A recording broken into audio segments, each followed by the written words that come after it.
సినీ ఇండస్ట్రీలో ఎంతో భవిష్యత్తు ఉన్న ఓ ఎగ్జిక్యూటివ్ ప్రొడ్యూసర్ ఆత్మహత్య చేసుకుంది.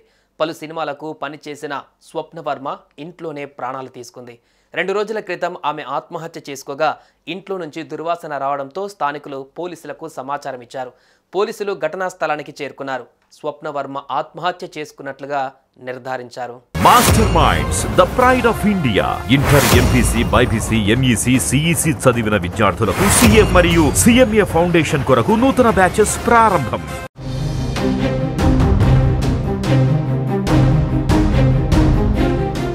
రాజమండ్రికి చెందిన స్వప్న వర్మ 3 ఏళ్ల క్రితం హైదరాబాద్కు వచ్చింది. రీసెంట్గా ఆమె మాదాపూర్ కావూరి హిల్స్లోని ఓ అపార్ట్మెంట్లో ఉంటుంది. గతంలో పలు సినిమాలకు ఎగ్జిక్యూటివ్ ప్రొడ్యూసర్గా ఉన్న స్వప్న గత 6 నెలలుగా ఖాళీగా ఉంటుంది. ఎలాంటి పని లేకపోవడంతో ఇంట్లోనే ఉంటుంది.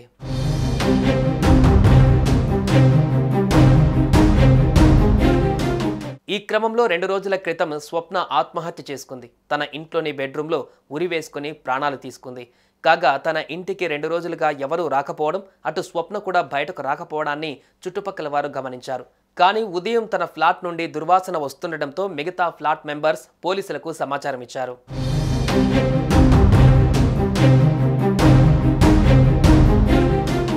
సమాచారం అందుకున్న మాదాపూర్ పోలీసులు ఘటనా స్థలానికి చేరుకున్నారు. 2 రోజులుగా మృతదేహం ఇంట్లోనే ఉన్నట్లుగా గుర్తించారు. మృతదేహాన్ని పోస్టుమార్టం నిమిత్తం ఉస్మానియా ఆసుపత్రికి తరలించారు. కేసు నమోదు చేసుకుని దర్యాప్తు చేస్తున్నారు.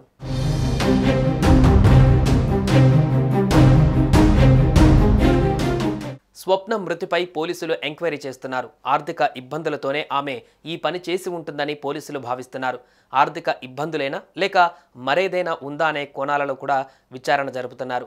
అటు ఆమె మృతి విషయాన్ని కుటుంబ సభ్యులకు అందించారు.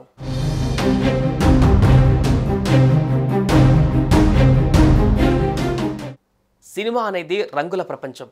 ఆ ప్రపంచం బయటి వారికి కలర్ఫుల్గా కనిపిస్తుంది. కానీ అందులో ఉన్న చాలామంది కష్టాలు పడుతూనే ఉంటారు. ఫీల్డ్ను వదిలేలేక కష్టమైన అందులోనే ఉంటారు. అలా అని అందరి పరిస్థితి కూడా ఉండదు. కానీ స్వప్న మృతితో ఆమె ఇండస్ట్రీ ఫ్రెండ్స్ షాక్ అవుతున్నారు. సుమన్ టీవీలో మీ పర్సనల్ అండ్ బిజినెస్ ప్రమోషన్స్ కోసం కింది నెంబర్కి కాంటాక్ట్ చేయండి.